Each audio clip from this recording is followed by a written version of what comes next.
Do you have any advice for discouraging acronyms and jargon in internal comms? Just don't do it.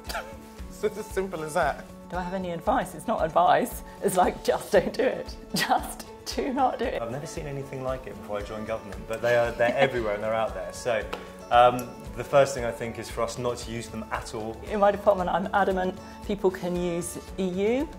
They can use our department acronym. After that, it's got to be spelled out in full. Right, Okay. I'm going to ask you another one. Okay. How do we encourage appropriate two-way conversations on our intranets? I guess emphasis on appropriate two-way conversations. Every possible way we can. Fantastic.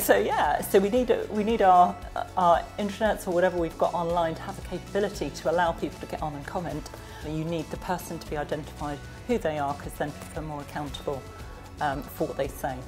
I think it's just about making sure that the topics are relevant and the kind of things that staff want to talk about. Some things that we've learned recently are about finding those advocates out in the organisation who have really positive things to say about the stories that you're publishing or about the topic you need to talk about, finding them and getting them to post something positive so that you start the conversation, frame it with a real person. So if you get 1, 2, 3, 4, 5 positive comments at the beginning, that really does change the narrative. Not a comms person saying, this is amazing, someone else in the team, I love this story. No. This is a great question. How do you bring the strategic narrative to life on a daily basis in internal communications? Strategic narrative is a fancy term for basically just telling our story. What are we about as an organisation? Where are we going? What are we trying to achieve? I would say this is probably the biggest part of our job, and it's a kind of daily preoccupation, I would say. For me, bringing that strategic narrative to life is the single biggest thing that any of us do to add value in our organisations, because when we do that, we're helping people feel like they want to get up out of bed in the morning, come and work for this inspiring department. So there's lots of little things that you can do, but it's such an important thing. Just keep banging the drum on why that thing links to that thing that links to a change in the world that your organisation wants to see. So if I try to summarise what I've heard, it's about connecting your colleagues, to the purpose and priorities of the organisation and helping them engage in that and feel proud of what they're doing and what they're delivering. Fantastic. How formal or informal do you make senior leader blogs? As informal as possible. I think they work best if you are assuming you're in a room having a conversation with that person, or you're in a lift and you're having a conversation with them. The whole thing about a blog is it's their blog, isn't it? And you want them to bring in something that makes them seem human. You can tell the ones that have been written by their office, so those ones should be sent back. You want authenticity. So yeah, I think unless it's their own words, then there's no point in doing it, really, is there? Do you ghostwrite them?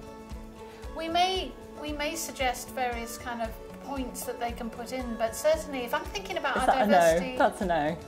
You make them write them, right? We do encourage them to write it, but Yeah. sometimes there are points that they might not be aware of that we give them to help. Yeah. But basically, we ask them to write them in their authentic voice. Internal comms is seen as the Cinderella of communications. How do you solve this age-old problem of creating a good relationship with press colleagues?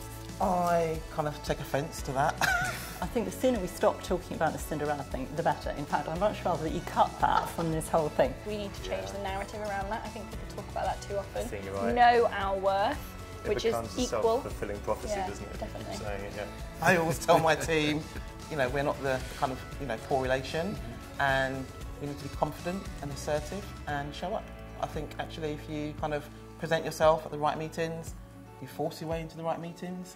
Sit with them, get to know them, spend a hell of a lot of time with them, and prove your worth. You've got to earn your seat at the table a little bit. I think if they don't pay attention, you stalk them. Good tip. And our trump card is very much that audience insight and the intelligence, the things that we know about our people that none of the other teams know. So don't be afraid to bring that to the table as well. You having fun? I am having fun, yes, Penny, and even more fun to ask you the next question. So that is, what was your first job? I started out in the voluntary sector, not in government at all. Part of that was about communications and comms, so I guess I was cutting my teeth in comms and I didn't even know it at the time. I worked in a supermarket, stacking shelves and on the meat counter and on the fish counter, which was not great. I was a waitress at weddings and I loved it. What a great job that was. Well, my first actual job when I was still at school was working as a guide in a kind of pink tall tower castle. Looks like it's just come out of a kind of Walt Disney set. Okay. What was yours? My first job was actually working with the UN out in Sudan, but that's another story. Oh wow. I want to know what else happened on the gap year. Quite a lot. Okay, last question. Ooh. Go for it. What's your favourite cupcake? Someone actually wrote this on Slido at our IC Space live event. Maybe they were hungry. Maybe it was before lunch. Maybe. I don't really like cupcakes. I've never managed to eat one without kind of getting it all over my face. They're too big. I need a knife and fork or something. No. Oh my goodness. Not a massive cupcake fan. Okay, mine's red velvet. Simple answer. Right, what have we got here? What's your favourite cupcake? As long as it's chocolate topping, I really don't mind. Red velvet for me. So. Ooh, a really big one with loads of icing on. How about Trying yours? not to eat cupcakes. I'm trying to keep down the sugar, so I'm afraid I can't tell you what my favourite cupcake is because I haven't eaten one for many years. Oh, that's sad. That's sad. I'll bake you something else if you like. That'd be great, Penny. I don't like cupcakes. Can we move past that?